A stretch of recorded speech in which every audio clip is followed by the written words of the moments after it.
At 6:03 a.m., a nurse signed a form she didn't understand. That signature was not medical. It was permission. Permission for Ellsworth Bumpy Johnson's mother to be moved. Permission for access to be restricted. Permission for men who never wore scrubs to suddenly control a dying woman's room. No gun was pulled. No threat was spoken. But by the time the ink dried, the Italian mob had done something no one had ever managed to do before. They put Bumpy Johnson on a clock. His mother was dying, and they made sure he would feel every second of it. This wasn't revenge. This wasn't business as usual. This was leverage disguised as bureaucracy, power hidden behind hospital walls where violence would cost more than it could ever earn. The mistake wasn't touching his family. The mistake was believing Bumpy Johnson would respond like a gangster. He didn't storm the hospital. He didn't call hitters. He didn't raise his voice. He read the situation the way predators read. Weather, quietly, patiently, already planning for what comes after the storm. Because the men behind that paperwork believed one thing, that trapping a dying woman would force a reckless reaction. What they didn't understand was this: the most brutal thing Bumpy Johnson ever did started with restraint. If you think this story ends in blood, subscribe now, because what actually happened next was colder, quieter, and far more permanent than violence. By the time the Italian mob realized the hospital was no longer neutral ground, the signatures were already worthless, the leverage had shifted, and the clock they thought they controlled was now counting down on them. They thought they trapped a man. They didn't realize they had stepped inside his system. To understand how this was possible, you have to understand something uncomfortable about New York at the time. Hospitals were neutral only on paper. Behind the white walls and polished floors, power moved the same way it did everywhere else in the city, quietly, through favors, debts, and names that never appeared on official letterheads. The Italian mob didn't need to own the building. They only needed to touch the system that ran it: billing departments, supplier contracts, union pressure, board members who owed old favors and preferred not to remember why. That was how control worked when violence was too expensive. Bumpy Johnson understood this world better than most. Harlem had taught him early that the most dangerous traps were the ones that looked legal. Anyone could dodge a bullet. Few could outrun paperwork once it started moving. And his mother, the one place Harlem never saw him bring the streets home, had become the entry point. She was not involved in his life.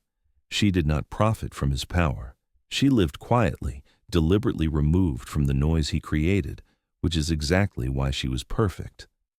Touching her didn't provoke a war. It provoked hesitation. The Italian mob knew something else too. Bumpy Johnson's reputation had limits. If he brought violence into a hospital, he wouldn't just lose allies. He'd lose Harlem's moral patience. Protectors are allowed to be ruthless. Monsters are not. That line mattered. So they tightened the net slowly. Insurance discrepancies appeared. Treatment schedules shifted. Doctors became cautious, distant, suddenly unsure of what they were allowed to do. Nothing illegal, nothing provable, just enough pressure to force Bumpy into motion or into a mistake. This wasn't a kidnapping. It was administrative captivity. And that's where the Italians felt safe. Because the version of Bumpy Johnson they feared was the one who walked into rooms with consequences behind him.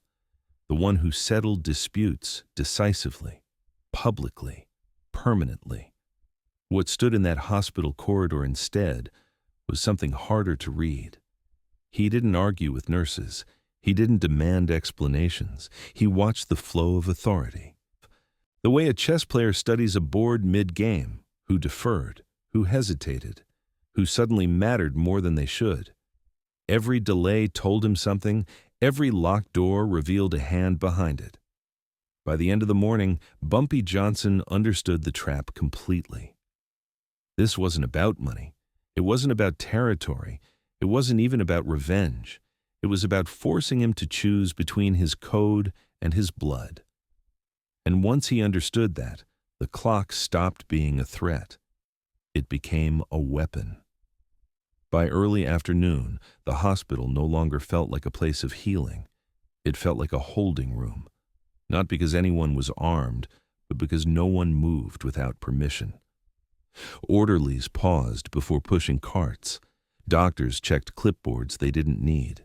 Every decision floated upward to someone unseen, someone whose name was never spoken, but whose presence bent the room anyway. Bumpy Johnson noticed all of it. He sat in a narrow chair outside his mother's room, hat resting on his knee, hands still. Men who lived by instinct would have mistaken that stillness for helplessness. They always did. Harlem had taught him patience long before it taught him violence. Across the corridor, the real players drifted in and out like they belonged there. Not soldiers, accountants, intermediaries, men who smiled too easily and never introduced themselves twice. They didn't threaten him. They didn't need to. The message had already been delivered through delay, through silence, through the slow tightening of options. Time was the pressure point. Every hour without clarity weakened his position. Every minute his mother lay behind that door turned restraint into risk. The Italians understood this rhythm well. They had built empires on it. What they didn't account for was how Bumpy Johnson processed pressure. He didn't focus on the outcome. He focused on the mechanism, who authorized transfers, who approved payments, which signatures unlocked treatment, and which ones stalled it. By mid-afternoon, he knew exactly where the leverage was being applied, and more importantly, where it wasn't. The men watching him expected escalation, a call, a signal, something reckless enough to justify what they planned next. They were waiting for him to confirm the version of himself they already feared. Instead, he stood up.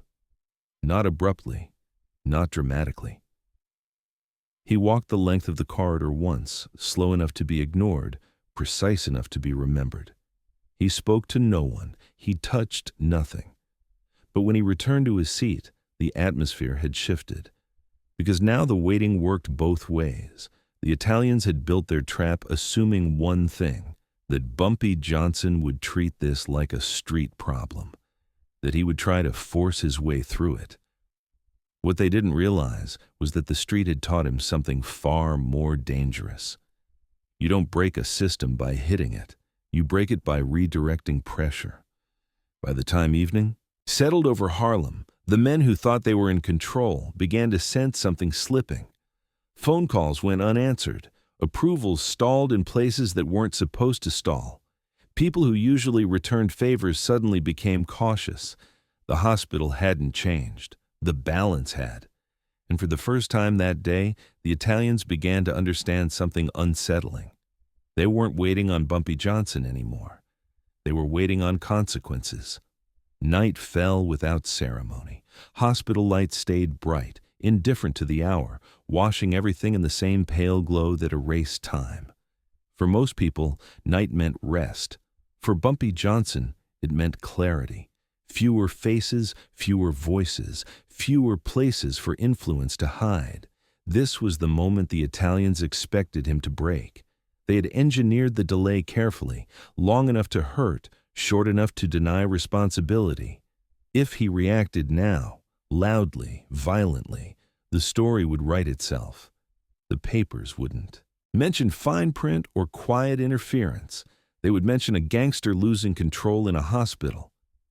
That was the trap inside the trap. Bumpy didn't spring it. Instead, the consequences began to surface elsewhere. A supplier failed to deliver equipment on schedule. A payment routed through the wrong office stalled indefinitely. A union representative who usually answered on the first ring suddenly stopped picking up. None of it pointed back to him. That was the point. The Italian mob had spent decades building influence like scaffolding, layered, interdependent, invisible, until weight was applied in the wrong place.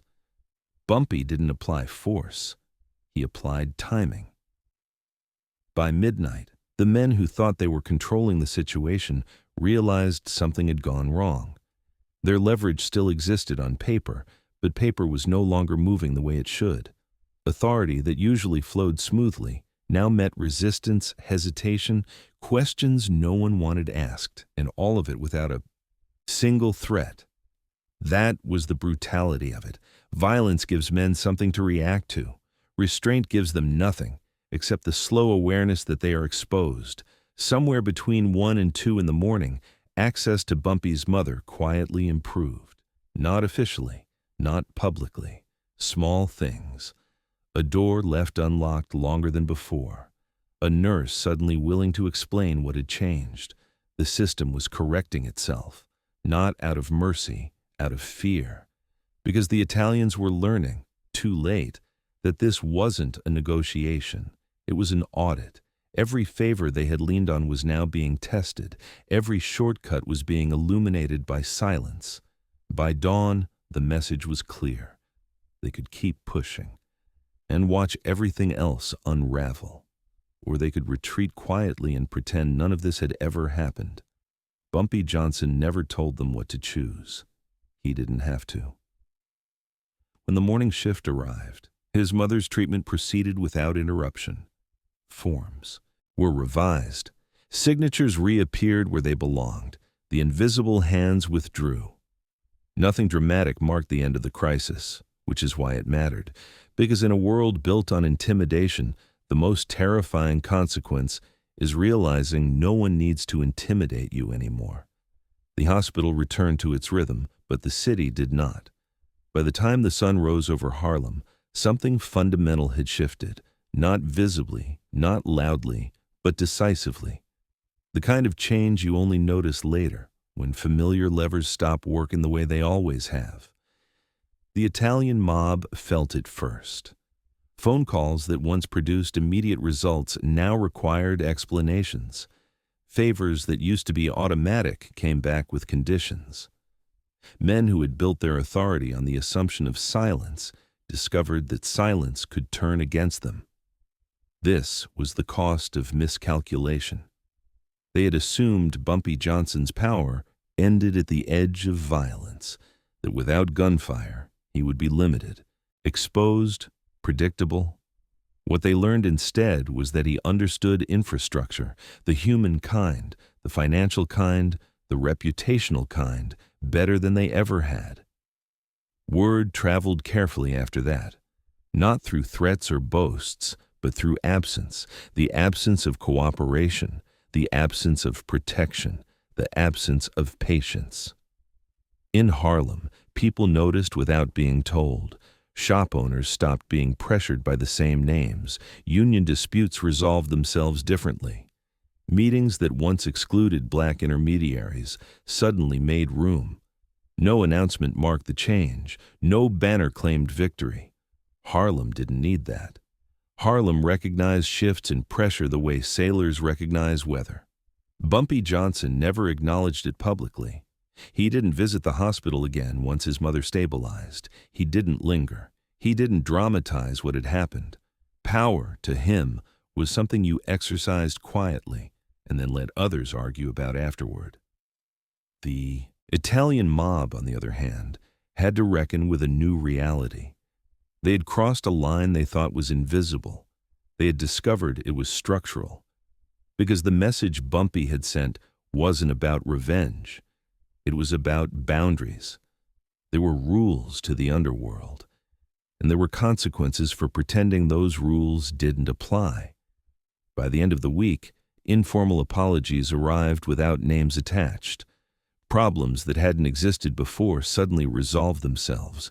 The pressure that had once been applied to Harlem eased, not out of goodwill, but out of calculation. This was containment, and it worked. Because everyone involved understood something that would never be written down. The most dangerous man in the room was no longer the one willing to pull a trigger. It was the one who had proven he didn't need to. The room was quiet when it finally ended. No alarms, no rush of feet, just the steady mechanical rhythm of a machine doing what it had been doing all along, buying time where time was already running out. Bumpy Johnson stood at the foot of the bed, hat in his hands, eyes fixed on nothing in particular.